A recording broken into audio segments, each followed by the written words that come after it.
नमस्कार, मैं डॉक्टर हेमा देवरानी। बच्चों, मैं आप लोगों को पद्माकर पढ़ा रही हूँ और आज मैं एक ऐसा पद आपको पढ़ाने जा रही हूँ जिसमें वियोग की चरम का वर्णन कवि के द्वारा किया गया है। पहले आप लोग ध्यान से इस पद को सुन लीजिए। पद नंबर 9 है। दूर ही ते देखती विधा विधा में वा वियोगिनी की आई भले साजी हाँ इलाज मणि आवेगी कहे पद्माकर सुना हो घनश्याम जाही चेतत कहूँ जो एक आही कड़ी आवेगी सर सरितान को न सूखत लगेगी देरी एति कछु जुलमिनी ज्वाल बड़ी आवेगी ताके तन ताप की कहूँ में कहा बात मेरे गात ही चो तो तुम्हें ताप चढ़ी आवेगी। ये अंतिम पंक्तियां देखें कि ताके तन ताप की कहूँ में कहा जात मेरे, यानी उसके शरीर के ताप की अवस्था का मैं क्या वर्णन करूं। किसके शरीर की? राधा के। गाते ही छुओ तो तुम्हें ताप चढ़ी आएगी।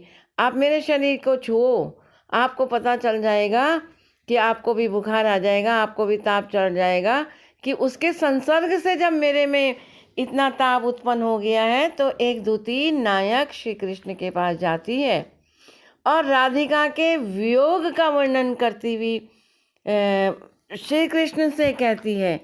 तो वो श्री कृष्ण से क्या कह रही है?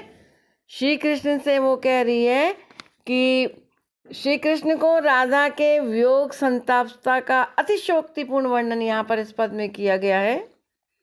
पद्माकर जी कहते हैं कि एक गोपी श्री कृष्ण के पास जाकर इस प्रकार कहने लगी कि हे श्री कृष्ण, उस विरणी राधा की संतापता को मैंने दूर से ही देख लिया।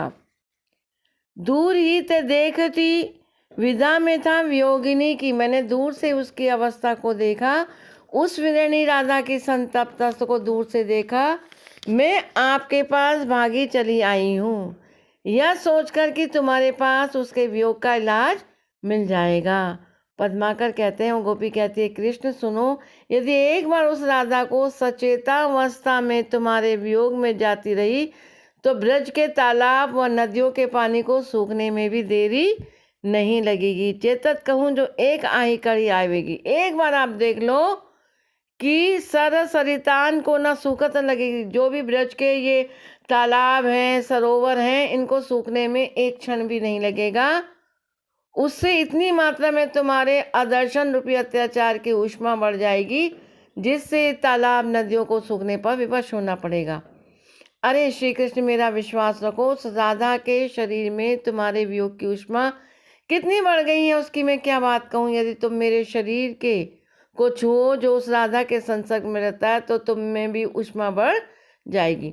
तो इस पद में बेटा राधा के विरह का अतिशोक्तिपूर्ण चित्रण इसमें किया गया है। अतिशोक्तिपूर्ण अलंकार तो है ही, आपको पता ही है कि अतिशोक्तिपूर्ण अलंकार वहाँ पर होता है जहाँ पर उपमेय का बड़ा चढ़ाकर वर्णन किया जाता है। तो यहाँ पर राधा की वीरावस्था का जो वर्णन किया है दूती ने, उसकी सखी ने श्री कृष्ण के समकक्ष बहुत ही बढ़ा चढ़ाकर वर्णन किया है। दूर ही से देखती विथा में वा वियोगिनी, यानी दूर से ही जब मैंने उस वियोगिनी, कौन वियोगिनी? राधा की वियोगावस्था को देखा। आई भले भाजी हाँ इलाज मणि आएगो, मैं तुम्हारे पास इसलिए दौड़कर आई कि यहाँ उसका उचित इलाज मिल जाएगा, क्योंकि उसकी जो काम पीड़ा है, उसकी जो वीरा पीड़ा है, वो तुम्हारे अभाव में ही बढ़ रही है। कहे पद्माकर सुना हो घनश्याम जाही, घनश्याम को सुनाने के लिए, श्री कृष्ण को सुनाने के लिए वो राधा जो है दौड़ करके वहाँ पर आई। और चेतत कहूँ जो एक आहिकारी आएगी, मैं चेतनावस्था में उसकी उस विरहावस्था का वर्णन आपके सामने कर रही हूँ।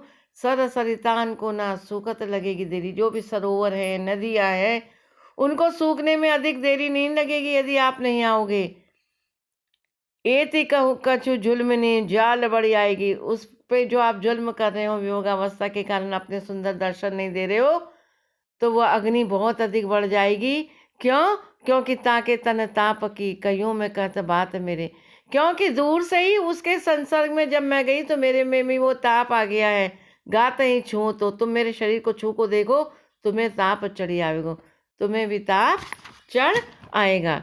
तो यहाँ पर बहुत सुंदर वर्णन किया गया है, बताया गया